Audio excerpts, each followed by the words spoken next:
메모리 반도체를 만들고 싶다면 오직 두 가지 선택지가 있다. 100% 관세를 물든가 미국에 공장을 지어달라. 삼성전자와 SK하이닉스를 잇는 세계 세 번째 메모리 반도체 회사, 미국 회사 마이크론의 뉴욕주 새 공장 착공식에 참석한 하워드 러트닉 미 상무장관이 던진 말입니다. 우리와 미국의 관세 협상은 지난해 어느 정도 마무리됐습니다. 하지만 본 게임이 남았죠. 바로 반도체입니다. 한국 반도체 없이는 AI도 미국 빅테크도 제대로 굴러갈 수가 없는데 아무리 트럼프 정부라도 반도체에 정말 관세 압박을 끌고 올까? 우리도 희망 회로를 그동안 좀 돌려왔지만요. 미국 정부의 최근 행보는 이번 발언이 단순한 엄포가 아니란 걸 명확하게 보여줍니다. 모든 미래 산업의 기본이자 전략 자산이죠. 한국이 꽉 쥐고 있던 메모리 반도체가 미국으로 좀 더 와줘야겠다는 게 미국의 결론입니다. 그런데 우리 입장에서도 한국의 핵심 먹거리이자 지정학적 불안 속에서도 우리를 지켜줄 품목이라고까지 말할 수 있는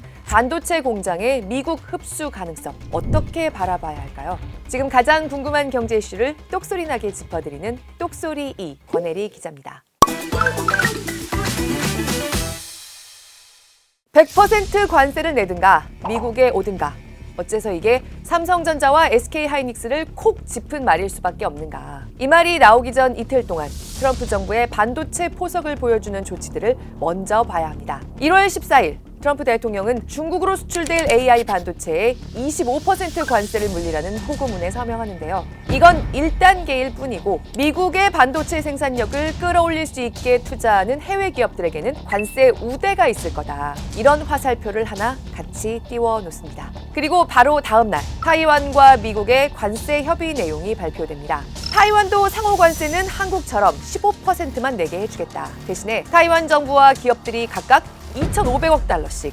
즉 이때 타이완 기업이라고 하면 결국 세계 최대 반도체 위탁 생산업체 엔비디아와 AMD 같은 미국 AI 반도체 회사들이 주문하는 대로 척척 실제 제조를 도맡아온 TSMC가 우리 돈 370조 원 규모를 미국에 투자해라. 기존에도 미국에 TSMC가 공장을 짓고 있었는데 5개나 추가하자. 그러면 그거 지을 동안에는 미국에 들어오는 메이드 인 타이완 반도체 중에서 TSMC가 미국에 투자하는 규모의 2.5배 물량까지는 관세를 안 내도 된다. 이게 바로 트럼프 정부가 우대해준다는 타이완과의 반도체 관세 협의 내용인 겁니다. 미국 회사들의 주문을 받아서 척척 만들어내는 생산 능력, 시스템 반도체 제조 능력, 이제 미국이 타이완으로부터 가져와서 직접 갖겠다. 러트닉 미 상무장관은 타이완 전체 반도체 생산 능력의 40%를 뚝 떼서 미국이 가져올 거라고까지 말했고요. 타이완 측은 첨단 제품군에서만 10년 뒤까지 20% 정도가 옮겨갈 거다. 그 정도로 러트닉이 말하는 정도로 미국에 다 가지 않는다. 벌써 설전이 붙고 있지만요. 사실 타이완 추산으로만 봐도 가슴이 철렁할 정도로 어마어마한 물량입니다. 그리고 그 다음 날에 드디어 화살이 메모리 반도체로 날아왔습니다. 메모리 반도체를 미국에 팔고 싶으면 100% 관세를 내든가 미국으로 오라는 발언, 바로 우리에게 날아온 겁니다. 한국입니다. AI 가속기 제조는 타이완 TSMC에서 사실상 도맡았지만요. 이 AI 가속기들에 필수적으로 들어가는 이른바 AI 맞춤형 메모리 HBM 제조는 삼성전자와 SK하이닉스가 전 세계 80%를 도맡고 있습니다. 이뿐만이 아니죠. PC, 노트북, 휴대폰, 데이터 센터, 그냥 세상 모든 첨단 기기의 기본이라고 할 수 있는 범용 메모리, 기존의 D램도 삼성전자와 SK하이닉스가 도맡고 있습니다. 이 한국 회사들을 추격하는 3위 회사가 바로 마이크론입니다. 미국에 오든지 100% 관세. 이 발언을 하워드 러트닉이 꺼낸 바로 그 자리가 마이크론의 뉴욕주 새 공장 착공식이었다고 말씀드렸죠. 사실 마이크론도 미국 회사긴 하지만요. 연구 개발 정도만 그동안 미국에서 하고 제조는 주로 기술력이 좋은데 인건비가 저렴한 아시아 공장들에서 해왔습니다. 하지만 미국으로 제조 가져와 이런 트럼프 정부의 기류에 지난해에 2천억 달러 규모, 우리 돈 300조 원 규모의 본국 투자를 약속했고요. 본국 투자의 본격적 스타트를 끊었다는 상징성이 있는 대규모 공장 착공식에서 러트닉 상무장관이 이런 발언을 날렸다는 건 이제 남은 건 한국, 너희밖에 없다. 삼성전자와 SK하이닉스 어떻게 할래? 라는 일성을 던졌다고 해석해도 무방합니다.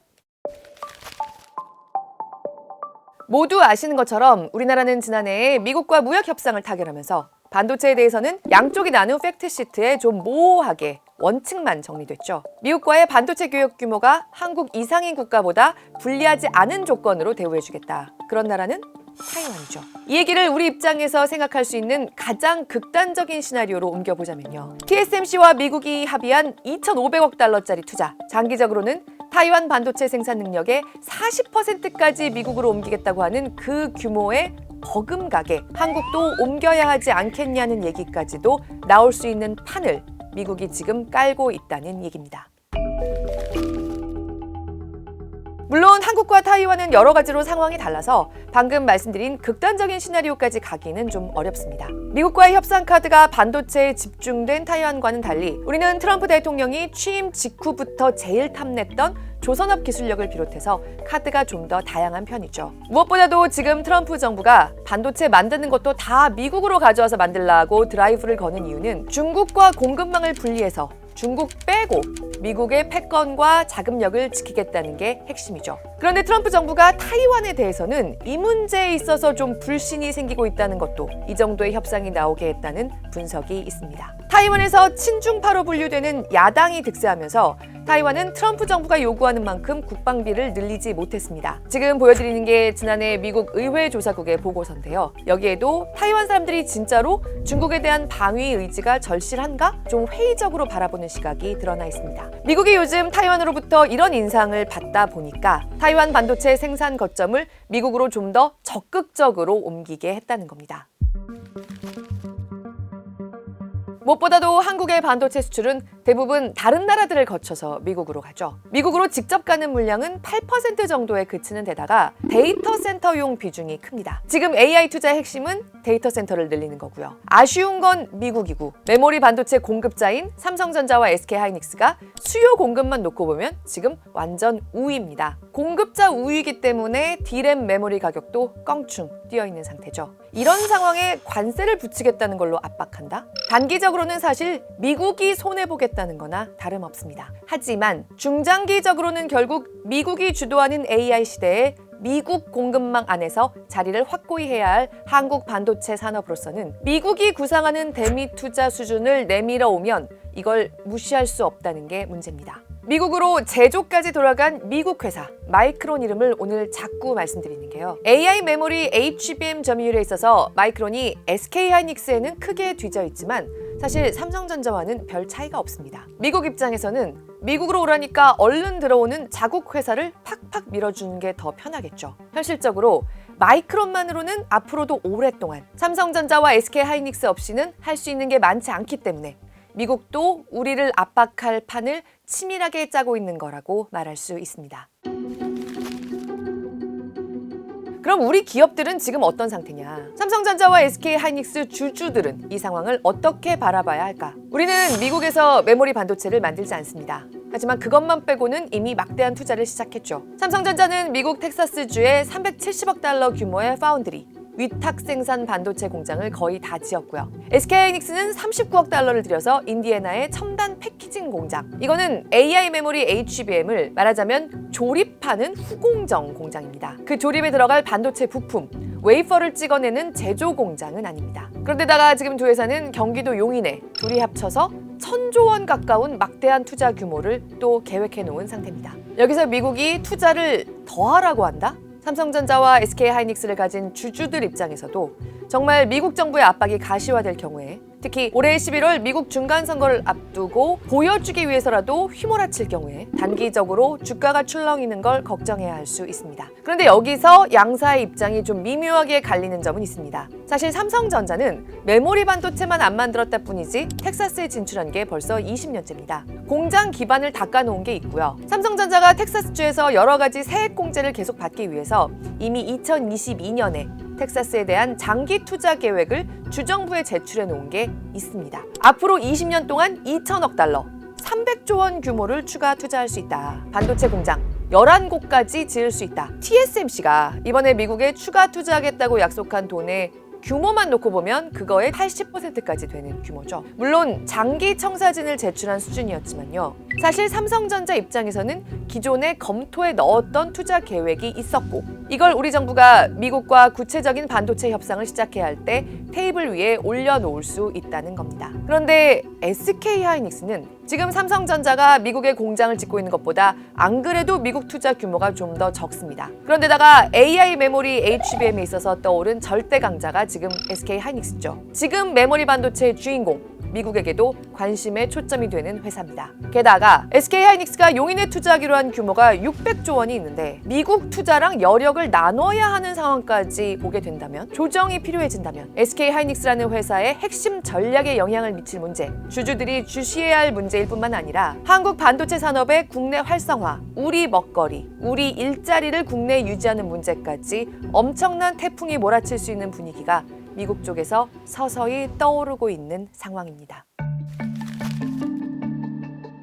그런데요, 어차피 압박을 받게 되는 게 기정사실이라고 하면 이걸 선제적으로 기회로 좀 만들어야 한다는 목소리도 나옵니다. 안 그래도 한국 메모리가 지금은 잘 나가고 있지만요, 앞서 되풀이 말씀드린 대로 마이크론 치고 올라오지, 그리고 중국 메모리의 중국 쪽 공급을 슬슬 뺏기고 있지, 먼 미래를 보면 삼성전자와 SK하이닉스도 살길 모색을 해야 한다는 겁니다. 중국의 추격이 굉장히 무섭습니다. 미국의 주요 빅테크 플랫폼이랑 전자제조 회사들과의 접점을 더 늘려가지 않으면 좀 쉽지 않을 것 같아요. 남들은 못 가져서 안달난 반도체 카르텔의 일원인 우리가 인공지능과 첨단 전략 산업의 물리적 기반인 이 선단공정 반도체, 이 공급망을 미국과 더욱 심화시키고 기술 혁명에 함께 하는 것이 우리나라 기업들과 경제에 그렇게 나쁜 일로만 해석할 것은 아니다, 이런 생각입니다. 한 가지 더, 사실 지금 미국이 무조건 우리에게 채찍만 휘두르고 있지는 않습니다. 트럼프 대통령이 자꾸만 입에 올리는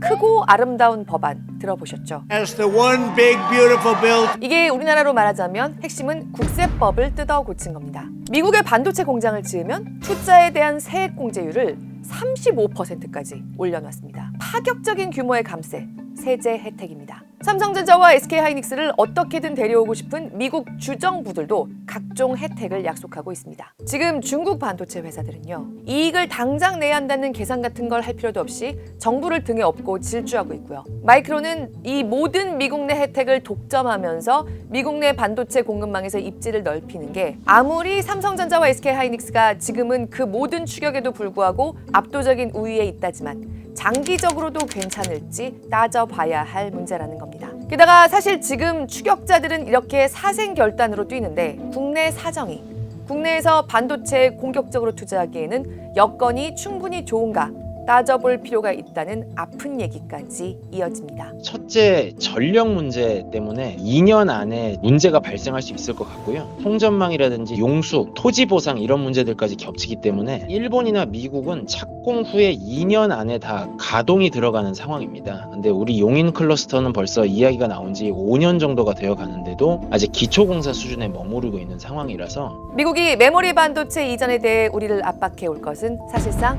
카운트다운에 들어갔습니다. 그런데 왜 우리가 이 압박의 맨 마지막에 놓였는가? 발상을 전환해서 생각해보면요, 그 정도로 한국의 메모리 반도체 경쟁력은 절대 우위이고 당장 아쉬운 건 미국이며 한국이 타이완보다 더 다양한 레버리지를 갖고 있기 때문이라고 할 수도 있습니다. 이렇게 우리가 협상 테이블에 올려놓을 게 아직 적지 않을 때 시간을 벌면서 미국을 중심으로 한 반도체 동맹 안에서 우리에게 가장 유리한 위치를 하나하나 찾아나가야 할 시발점에 놓여 있다는 것, 그것만은 지금 분명하다는 겁니다.